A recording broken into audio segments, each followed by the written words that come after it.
Hey guys, this is Mohit Kumar Kashyap और आप सभी का वेलकम है आज की इस फ्रेश न्यू वीडियो में। आज की इस वीडियो में हम बात करने वाले हैं कि how to increase your study time. आप अपना जो स्टडी टाइम है उसको कैसे इंक्रीज कर सकते हैं। काफ़ी सारे स्टूडेंट की सेम प्रॉब्लम होगी, चाहे आप एकेडमिक तैयारी कर रहे हैं या फिर आप कॉम्पिटिटिव एग्जाम की तैयारी कर रहे हैं, क्योंकि नॉर्मली पढ़ना एक बहुत इजी काम तो नहीं लगता, ठीक है। और आप समझ सकते हैं कि 1 या 2 घंटे या 3 घंटे पढ़ने से कोई भी बड़ा एग्जाम तो आप क्रैक नहीं कर पाएंगे।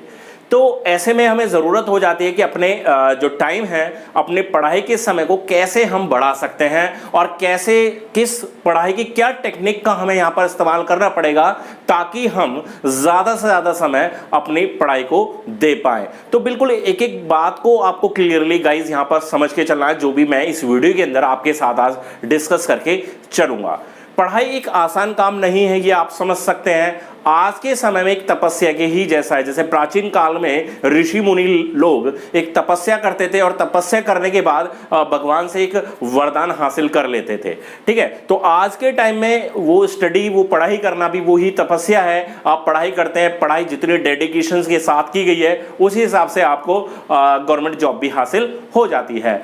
तो ऐसे में पढ़ाई को हम किस टेक्निक से करें कि हमारा पढ़ाई में ज़्यादा से ज़्यादा मन लगे, और पढ़ाई में ज़्यादा मन लगेगा तो डेफिनेटली है कि आप अपने स्टडी टाइम को यहाँ पर इंक्रीज कर पाएंगे।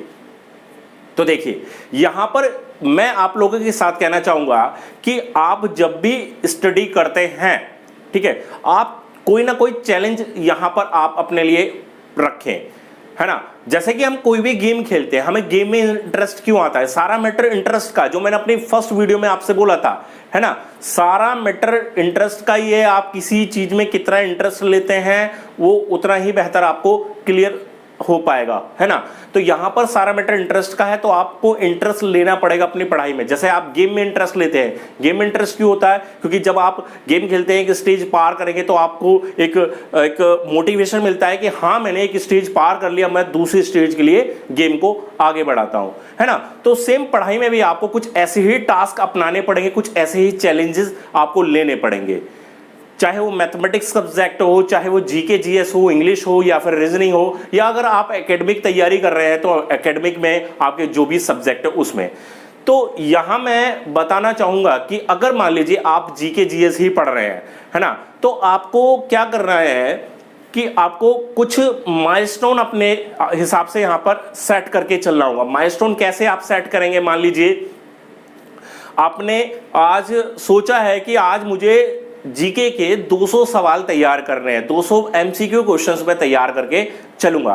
तो वहां पर उस 200 के 200 क्वेश्चन को अगर आप एक साथ लेकर बैठ जाएंगे तो ना तो वो आपका वहां पर पूरा कंसंट्रेशन बन पाएगा और ना ही वो आप 200 के 200 सवालों को पूरा कर पाएंगे। और बाई चांस आपने मान लीजिए 200 सवाल आपने कर भी लिए तो इसकी भी पूरी संभावना है कि आपके वो 200 क्वेश्चन अच्छे से तैयार नहीं हो पाएंगे और वहां पर आप कुछ क्वेश्चन डेफिनेटली भूल भी जाएंगे। तो ऐसे में आपको करना क्या है? अब उन 200 सवालों को करने के लिए आप उनको 40-40 क्वेश्चन के 5 पार्ट में डिवाइड कर सकते हैं, है ना।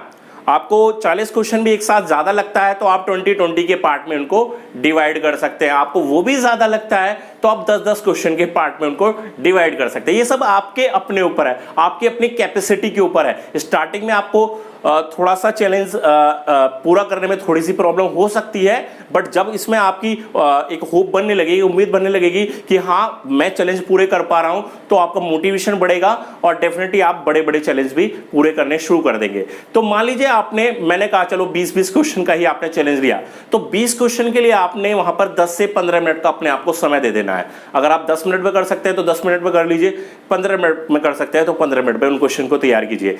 10 मिनट में आपने क्वेश्चन तैयार कर लिए 20 क्वेश्चन, 5 मिनट में उनका फिर से अच्छे से रिवाइज कर लीजिए, ठीक है। और फिर क्या कर दीजिए, अपने आप को एक रिवॉर्ड दे दीजिए। रिवॉर्ड दे दीजिए मतलब ये है कि इन 10 क्वेश्चन को करने के बाद मैं एक सॉन्ग सुनूंगा, मैं 5 मिनट का एक सॉन्ग सुनूंगा अपना फेवरेट, जो भी आपका फेवरेट कोई सॉन्ग हो सकता है उसको आप सुन लीजिए।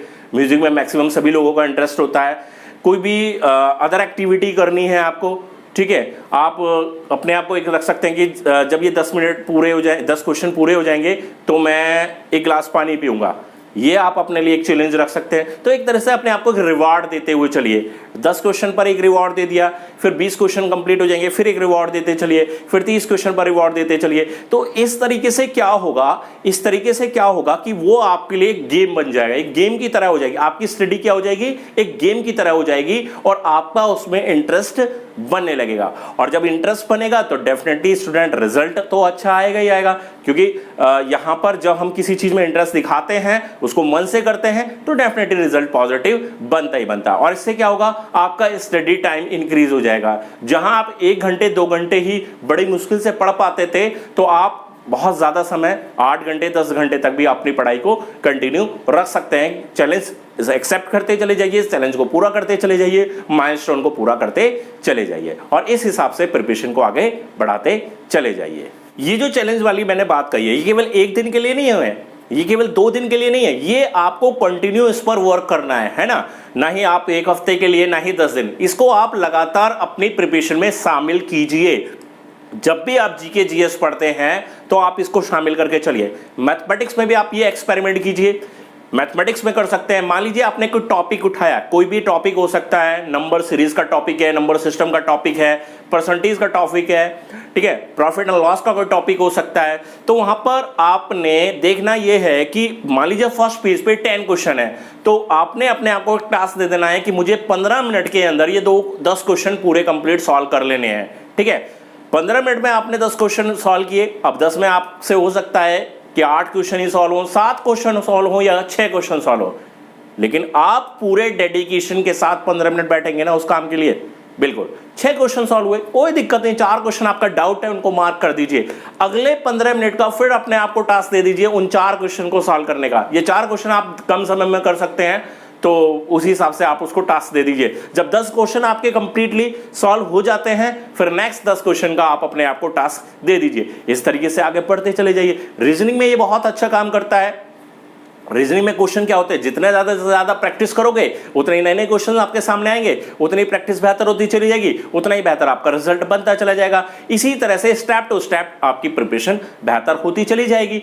तो रीजनिंग में भी अपने आप को आप आजमा सकते हैं। वोकैब के लिए, वोकैब इंग्लिश की, अगर वोकैब की तैयारी कर रहे हैं तो इंग्लिश वोकैब में भी आप बिल्कुल कर सकते हैं। मान लीजिए आपने कहा कि आज मुझे सिनोनिम्स एंटोनिम्स की अगर मैं बात करूं तो आज मुझे 50 वर्ड्स तैयार करने ही करने हैं, कीजिए। 10-10 के उनको पार्ट में डिवाइड कर दीजिए, 5 पार्ट में डिवाइड कर दीजिए और उनको तैयार कीजिए। इंटर रिलेट करके चलिए, है ना। जैसे कि मैंने अपने लास्ट वीडियो में भी आपको बताया था कि जो मैंने बताया था ना, आपको कौन सा वर्ड बताया था मैंने, इंसेप्शन बताया था। ठीक है, इस तरीके से आप उनको इंटरलेट करके चलिए।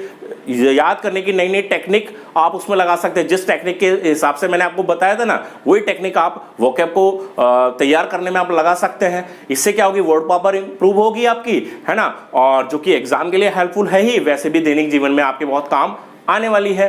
साथ ही आपका जो स्टडी टाइम है, जहां आप महज 2-3 घंटे ही बड़ी मुश्किल से पढ़ पा रहे हैं, अब आप और भी ज्यादा समय दे पाएंगे। तो बहुत मुश्किल नहीं है अपने आप को पढ़ाई में इन्वॉल्व करना, है ना।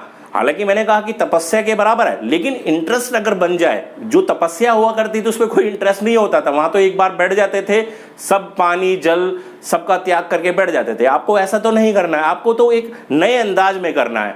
आज का जो समय है, देखिए हार्डवर्क सभी करते हैं, लेकिन एक स्मार्ट वर्क की करने की जरूरत होती है। स्मार्ट वर्क क्या है, यही तो फर्क है। यही फर्क है जो आपको अन्य कंपटीशन वाले बच्चों से अलग कर देता है। इतनी भीड़ में, इतने बड़े कंपटीशन में अपने आप को जो अलग कर रहा है ना, आपको जो अलग कर रहा है वो यही तो है, क्योंकि आपके करने का तरीका कुछ यूनिक है, कुछ डिफरेंट है। जो वो स्टूडेंट नहीं कर पा रहे, आप कर पा रहे हैं, और इसी हिसाब से आप अलग हैं। और वो स्टूडेंट है जो टॉप में भी आप जगह बना सकते हैं, है ना। टॉपर कोई अलग मिट्टी के नहीं होते, कोई अलग ग्रह से नहीं आते, अलग प्लेनेट से नहीं होते, किसी और अदर कंट्री से नहीं आते हैं। सब इसी मिट्टी के होते हैं, सब इसी धरती से बिलोंग करते हैं, सब आपके ही गांव के, आपके पड़ोस के, आपके मोहल्ले के हो सकते हैं। लेकिन वही है, क्योंकि करने का एक तरीका होता है, एक डिफरेंट वे में आप काम करेंगे तो डेफिनेटली आप उस भीड़ से अपने आप को अलग देख पाएंगे और आप एक टॉप पोजीशन भी बना पाएंगे। तो आई होप गाइस, आपको आज मेरी बताई हुई ये सारी टिप्स समझ में आ गई होंगी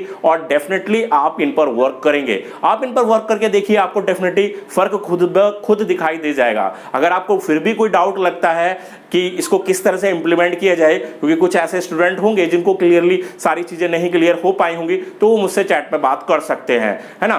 बाकी अगर क्लियर है तो इसको कीजिए और डेफिनेटली एक अच्छे रिजल्ट आपको प्राप्त हो जाएंगे बहुत जल्दी। तो चलिए आपसे मिलते हैं फिर नेक्स्ट सेशन में एक नए टॉपिक के साथ, एक न्यू वीडियो के साथ, एक्सीलेंट सेशन के साथ। चलिए फिर बाय, थैंक यू।